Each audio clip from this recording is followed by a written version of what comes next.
네, 안녕하십니까. 저번에 다당도 족도를 한 방송에 이어서 이번에는 이제 MMPI2 임상 족도에 대한 설명을 이어서 해보려고 합니다. 일단은 10분에서 15분 정도로 간략하게 이제 또 쉽고 또 이해하기 편하도록 진행을 할 예정입니다. 그래서 조금 빠를 수도 있지만 뭐 추가적으로 궁금증 있으시면 이야기해 주시면 제가 또 이어서 말씀해 드리겠습니다. 오늘 심리평가 중 가장 널리 사용되는 검사 중 하나인 MMPI-2 임상 척도에 대해서 알아보는 시간을 가질 겁니다. 이 영상은 심리학을 공부하시는 분들, 상담사 혹은 임상 현장에 관심 있는 분들에게 도움이 되는 기초 교육 영상입니다. 어렵게만 느껴졌던 임상 척도에 대해서 비유와 함께 좀 쉽게 설명을 하는 시간을 가지려고 합니다. 해당 검사의 같은 경우에는 제 겁니다. 이거 제 거라서 여러분들이 하나도 걱정 안 하셔도 됩니다. 이거 보셔도 돼요. 일단 MMPI-2가 무엇인지 얘기를 해야 될 것 같습니다. MMPI-2라는 것은 이제 미네소타 멀티페이식 퍼스널리티 인벤토리의 약자로 개인의 성격과 심리적 상태를 평가하는 검사입니다. 이 검사는 567문항으로 구성되어 있고 임상 척도는 총 10개이며 주로 정신과적 증상, 성격 경향, 적응 문제를 평가하는 데 사용됩니다. 자, 임상 척도 10개에 대해서 한번 볼게요. 1번부터 이제 10번까지 있는데 1번 척도 건강염려증, 2번 척도 우울감, 3번 척도 히스테리, 4번 척도 반사회성, 5번 척도 남성성, 여성성, 6번 척도 이제 편집증, 7번 척도 강박, 8번 척도 스키즈프레니아, 조현병, 정신분열증, 9번 척도 경조증, 마지막 0번 척도 사회적 내향성. 이거 중요합니다. 0번 척도입니다. 10번 척도 아니에요. 0번 척도 사회적 내향성. 각 척도에 대한 특정 정신병리의 영역, 성격 특성을 반영하는데 이제 하나하나 조금 상세하게 들어가 보도록 하겠습니다. 자, 1번 척도 HS 건강염려증이죠. 건강염려증인데 이 척도는 내 몸이 이상해요. 내가 뭔가 좀 이상하게 느껴요. 이러한 경향을 측정합니다. 한번 예를 들어보죠. 작은 통증임에도 불구하고 혹시나 암일까, 혹시나 큰 병일까봐 걱정이 커지는 경우가 있습니다.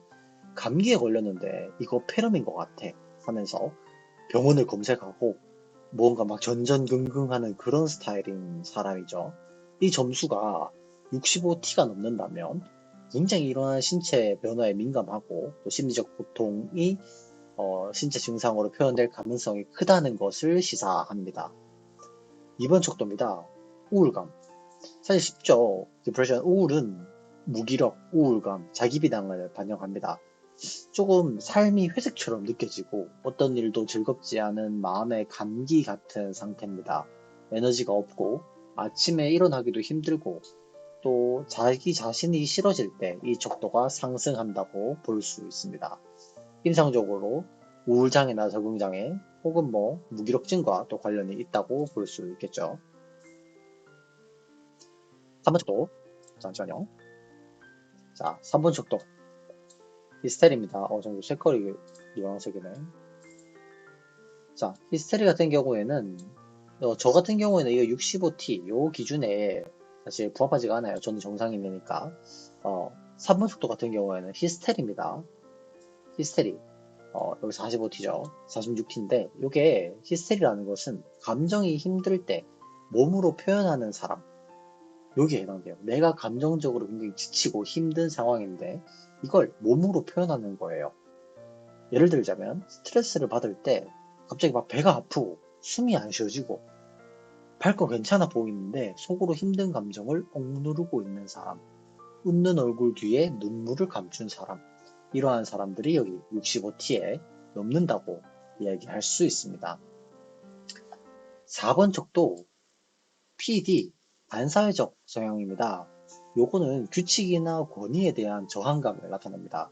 사회 규범을 무시하거나 충동적으로 행동하거나 쉽게 분노를 표출하는 경향이 있습니다. 나쁜 짓을 하고 싶어서가 아니라 그냥 참는 게 싫다고 얘기할 수 있겠죠. 그냥 참는 게 싫은 거예요. 특히 청소년기에는 가정의 불화나 학업의 부진과 같이 이러한 부분이 일시적으로 확 이렇게 팍 튀는 경우가 있긴 해요. 근데 그게 뭐 일상적이진 않아요. 무조건적이다라고 얘기할 수는 없습니다. 뭐 점수가 조금 높을수록 충동성이 높고 뭐 여기에 이제 막 이렇게 예를 들자면 뭐 이렇게 막 이렇게 되는 친구들이 있어요. 이렇게 뭐 그런 거는 이제 충동성이 좀 높고 책임을 좀 회피하거나 조금 무책임하다 이런 거에 대한 이런 평가가 있을 수 있겠죠.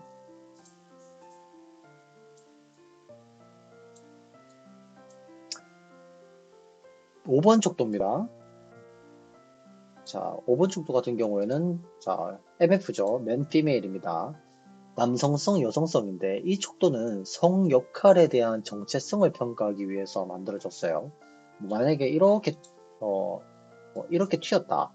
그러면 이 점수가 높은 건 주로 성격적인 증상, 또 관심 분야에 대한 다양성인데 요거는 남성이 전통적인 남성상을 따르느냐, 여성이 전통적인 여성상을 따르느냐, 이러한 부분에 대해서 성 역할에 얽매이지 않는 사고 방식을 가지고 있느냐에 대해서 얘기하는 거예요. 높으면 높을수록 남자가 이 MF가 이렇게 높다. 그러면 굉장히 전통적인 남성상을 따르고 있을 가능성이 높습니다. 예를 들자면 뭔가 여성을 보호하고 가정에 대한 책임을 지고 이러한 경향성을 가지고 있을 확률이 높아요. 6번 척도 PA 편집증입니다. 요거 편집증은 사실 정말 많이 사용됩니다. 특히나 요거 4번과 6번 척도 이렇게 가서 4번 튀고 6번 튀는 경우 진짜 많아요. 그래서 4, 6 척도가 4-6번 척도가 됐을 때 어떻게 되느냐. 요거 임상 척도 시험에서도 항상 나오는 문제입니다. 6번 척도는 편집증인데 편집증 하면 뭐 과대망상, 타인에 대한 의심 이런 걸 항상 생각을 해야 됩니다. 누가 날 싫어하는 것 같아. 이러한 의심과 경계. 비유하자면 엘리베이터에서 모르는 사람이 날 쳐다보면 저 새끼 나한테 불만 있나? 이렇게 얘기하는 사람이에요. 신뢰보다는 불신, 배려보다는 자기중심. 이러한 것이 커질수록 이 척도가 이렇게 된다고 얘기할 수 있습니다. 7번 척도입니다. 강박인데 강박 모르는 사람 없죠? 강박 누구나 다 강박을 가지고 있을 수 있어요. 하지만 이게 심하다면 머릿속이 멈추지 않고 계속해서 돌아가는 상태가 곧 강박적인 상태라고 얘기할 수 있겠죠. 이 척도는 걱정이 많고 실수하면 안 된다는 강한 압박을 받으면서 살아가는 사람들입니다. 끊임없이 체크하고 확인하고 잠도 자지 못하고 고민하는 그러한 스타일이에요. 불안장애, 완벽주의 성향, 자기 비판적인 경향과 관련이 있겠죠. 그리고 8번 척도, 스키즈프레니아. 이 척도는 조현병과 관련이 깊습니다. SC가 스키즈프레니아의 준말인데, 사실 요거 6번부터 8번 척도가 요게 튀면은, 이제 뭐, 이렇게 여기도 이제 뭐 이렇게 높다. 그러면 요거는 사실 굉장히 유의미하다고 볼 수 있어요. 해석을 할 때 정신증적인 증상을, 병적 증상을 가지고 있을 확률이 높다라고 생각을 해야 됩니다. 어, 가장 많은 오해를 받는 척도 중에 하나인데, 이 척도가 높다고 해서 조현병인 게 아니에요. 이 척도가 높다면 뭔가 사고에 대한 괴리나 정서적 위축, 현실감의 부족이라는 거예요. 명심하셔야 됩니다. 요 6번, 요 8번 척도가 이렇게 튀었어요. 여기에요. 막, 뭐 100점이에요. 100이에요, 100. 근데 그럼 이 사람은 조현병인가요? 아닙니다. 조현병은 이렇게 평가할 수가 없어요. 단순히 MMPI 척도가 높다고 해서 조현병이라고 평가가 되지 않습니다. 그래서 뭔가 좀 세상과의 단절이나 좀 이런 것들이 있을 수 있지만 다른 척도와 정말 유심하게 지켜봐야 합니다. 절대로 이것만 보고 평가를 해서는 절대로 안 됩니다. 그리고 9번 경조증이죠. 경조증, 조증인데 이제 경조증이야. 좀 덜해. 그래서 에너지가 막 넘치고 생각이 많고 가끔 통제가 안 돼요. 뭐 만약에 4구 척도가 떠버리면 이거 통제가 안 되는데 반사회적이야. 그래서 애가 막 튀는데 사람 막 때려. 그런 문제를 가지고 있다고 볼 수 있는 거예요. 그래서 9번 척도 같은 경우에는 굉장히 기분이 고조되고 잠도 안 자도 되고 뭐 그러한 경향을 얘기하는 겁니다. 또 마지막으로 이제 0번 척도. 요거 많이 헷갈려요. 10번 아닙니다. 0번이에요. 0번 척도, 사회적 내향성 같은 경우에는 사교성과 관련된 척도라고 할 수 있습니다.